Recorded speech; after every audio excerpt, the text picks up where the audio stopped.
right, joining me on the program right now, you heard us end the hour with Jamie Raskin complaining about Mike Johnson releasing all of the January 6th footage, where we see moments, as it was said, I won't steal the line, it looked about as rowdy as a Celine Dion concert or bingo night at the Senior Center. Derrick Evans, how you doing, sir? Hey, I'm great. Thank you guys for having me on the show. All right, so Derrick is running for Congress in Wisconsin's 1st District. Give us your West Virginia. You've been on the I'm sorry. West Virginia.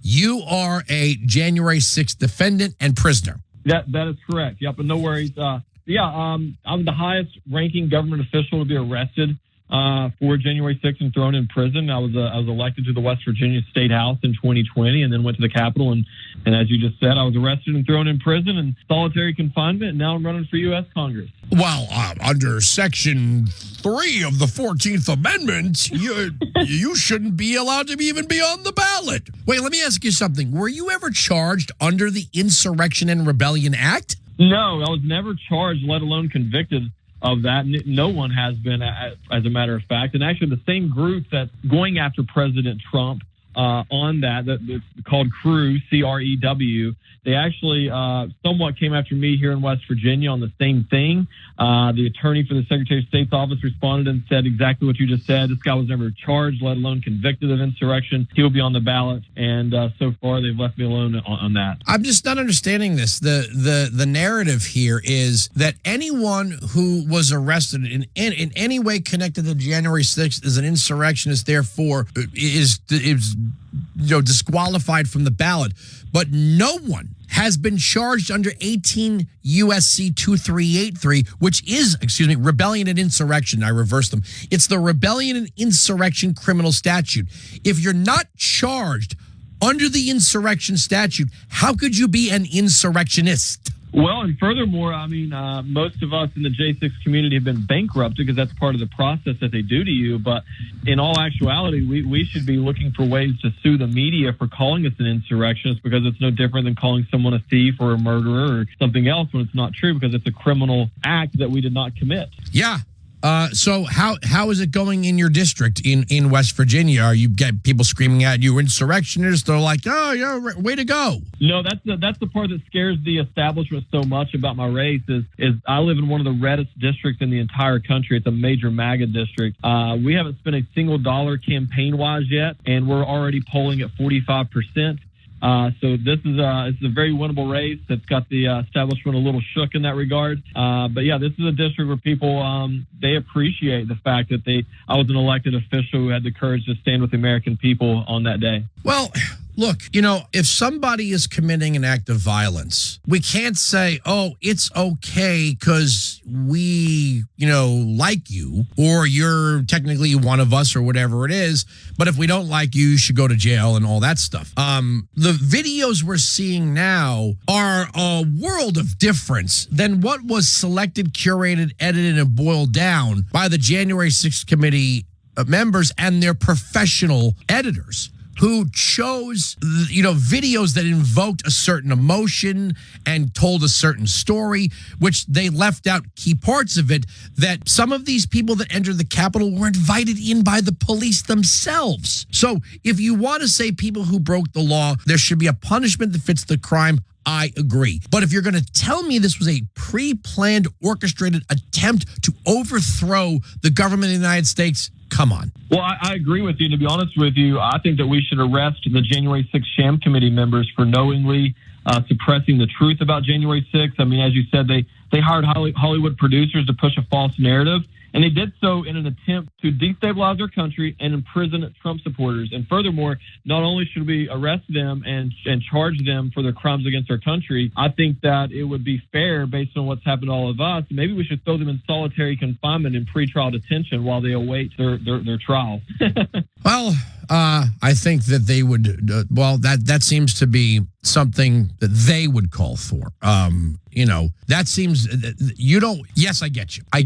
But no, for the record, I'm joshing over here. I would not, and I'm on the record of saying this, I do not want us to go the same direction as they have. If, for instance, the Antifa, Black Lives Matter, I disagree with what they're protesting for. I support their freedom to get out and protest. If there's someone there who's peacefully protesting and they start getting treated the way that I've been treated, I'll be the first person to step up and defend them and say that this is wrong. I don't want my children living in a country where we have to be fearful over which party is in control and the other party has to live in fear. That's not what our country was founded on or intended to do. Yes, exactly. So talk about the campaign. Talk about the big issues. I've asked you this before. I'll ask it again if people might have forgotten. Are you a vote to cut the spending? And when I say that, this is what drives me insane about the weasel speak in Washington. And Republicans are just as bad at this. And this is why I reach out to grassroots candidates like yourself, grassroots conservatives, and put them on this platform. Because they'll say, well, we spent $80 million on a program last year. We proposed to spend $120 million, but we only spent $100, so we cut the budget by $20 million. That's not a $20 million cut. That's a $20 million increase. So are you a vote to actually force the government to do more with less? Absolutely. First of all, I want to say that the Republicans are actually worse than the Democrats. At least the Democrats openly say what they're running for. The Republicans, as you said, they sit here and tell you that they're going to cut the spending, but they don't. Our national debt is a matter of national security at this point. I will not, and I'm on the record as saying this, I will not vote to raise the debt or any of this stuff by a single penny.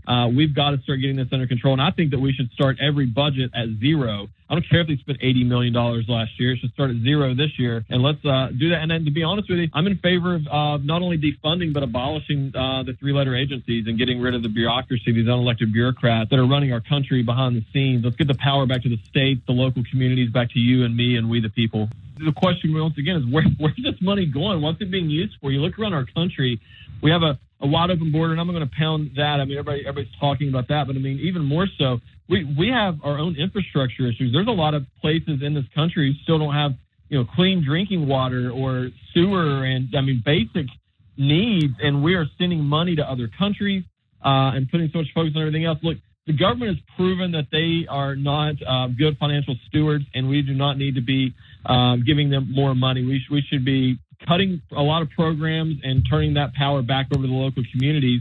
And once again, I won't vote to raise our taxes or our debt or any of those things by a single dollar. I don't care what it's for. Derrick Evans is running in West Virginia's 1st congressional district. Evans4WV.com is the website. We look at the House having a 4-seat majority. That's not enough. Next year, conservatives, every vote's going to count. Joining on the program right now, you heard us end the hour with Jamie Raskin complaining about people in the reddest of districts can't go, we got this footage. Because now we're seeing these polls as where Trump is up on Biden. Line, it looked about as rowdy as a Celine Dion concert. Or Bingo Haley or the Sanders, all up. Everyone's up on Biden. How you doing, sir? But that is a narrative. So Derrick is running turn out their base in Congress in Wisconsin's 1st district. Give us your back. West Virginia. You've been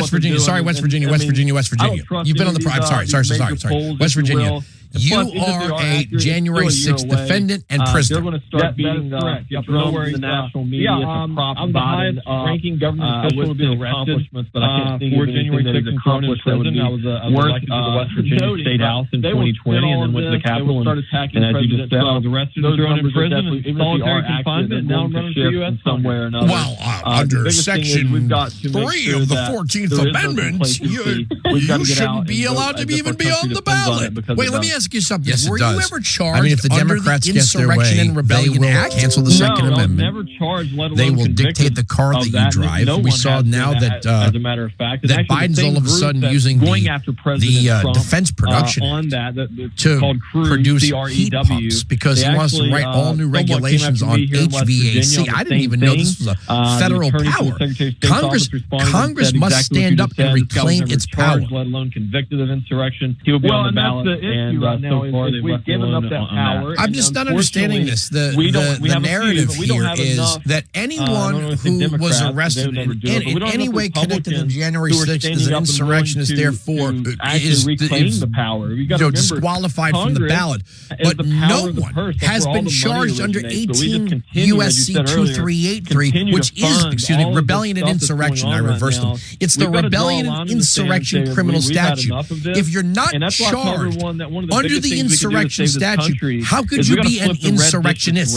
Well, what I mean by that is most of us in the J6 community have been bankrupt because that's part of the process. That it doesn't matter you, but in all actuality, we should be looking for ways to sue the media for calling us an insurrectionist because it's no different than calling someone a thief or a murderer or something else when it's not true because it's a criminal act that we did not commit. Yeah. So how is it going in your district in West Virginia? Are you getting people screaming at you insurrectionists? I didn't think to ask this until now, and I'm sitting on your website, evans4wv.com. In states like in the Dakotas and in the upper Midwest, the Chinese are buying up farmland near military bases. Do you have any attempts for the Chinese to buy mining rights in West Virginia? I've already been talking about that. I'm trying to get them to courage to stand with the American people on that day. Well, look, if somebody is committing an act of violence, we can't say, oh, it's okay because we, like you, or you're technically one of us or whatever it is. But if we don't like you, you should go to jail and all that stuff. The videos we're seeing now are a world of difference than what was selected, curated, edited, and boiled down by the January 6th committee members and their professional editors who chose videos that invoked a certain emotion and told a certain story, and mining which they left key out to the West Virginia economy, which hopefully some of these people that entered the Capitol were invited in by the police themselves. We could open up if you West Virginia again, because we know that starting with Barack Obama, the war on coal hurt your But if state. you're going to tell me this was a pre-planned, orchestrated attempt to overthrow the government of the United States, come on. Well, I agree with you. To be honest with you, I think that we should arrest the January 6th sham committee members for knowingly suppressing the truth about January 6th. I mean, as you said, they hired Hollywood producers to push a false narrative, and they did so in an attempt to destabilize their country and imprison states out there. We've got to furthermore American energy, which will also help our economy and help us against our country. I think that it would be fair based on what's happened to all of us. If conservatives do not increase their hold on the House and take back the Senate and the White House, I don't know what the future looks like. I really don't. To be and something. I don't know if I think I told you this the first time you were on. I used to live in West Virginia. That seems so. I know what I'm talking about. Yes, I get you. I get there. But for the record, I lived in Morgantown, which is kind of your San Francisco. I lived with West Virginia University. I was a DJ on a rock station there, and to make ends meet, I bartended at 2 different places. I was a bouncer. I mean, I worked 3 jobs when I lived there. But I'd been all over the state, from Morgantown to Wheeling to Bluefield. I mean, wherever, all around. So, step up and defend them and say that this is wrong. I don't want my children living in a country where well, I just remember, and I don't think much changed. I remember people referring to Bowieville Democrats, that they liked the idea of federal dollars widening the highways and everything being named after Robert Byrd back in the day. But I've asked you before, don't mess with our guns and don't mess with our minds and don't mess with our churches. Cut the spending. And when I say that, this is what drives me insane about that's a line the Democrats speak in Washington. And Republicans are just as bad at this. And this is why I reach out to grassroots candidates like yourself, grassroots conservatives, and put them on this platform. Because they'll say, well, we spent $80 million on a program last year. We proposed to spend $120 million, but we only spent $100, so we cut the budget by $20 million. That's not a $20 million cut. That's a $20 million increase. So are you a vote to actually force the government to do more with less? I agree with what the Republicans are actually worse than the Democrats. At least the Democrats openly say what they're running for. The Republicans, as you said, they sit here and tell you that they're going to combat the spending, but they don't. Our national debt is and you got to remember too, the national I will not go out of control over saying I will not the last few years, the last decade or so. I think that people are really we've got to realize it's under control. And I think we should start every budget at zero. I mean, we're printing money right now that are great, and let's do that. And then to be honest with you, I'm in favor of not only defunding, but and look, you see that even Joe Manchin doesn't feel like he's got a place in the party anymore. So that ought to tell you something. I got to take a break. Evans for WV. Derrick Evans is joining us. Evans4wv.com. That is the website. Thanks so much for joining us. Thank you guys for having me. Appreciate it. You too. All right, look, it's finally here.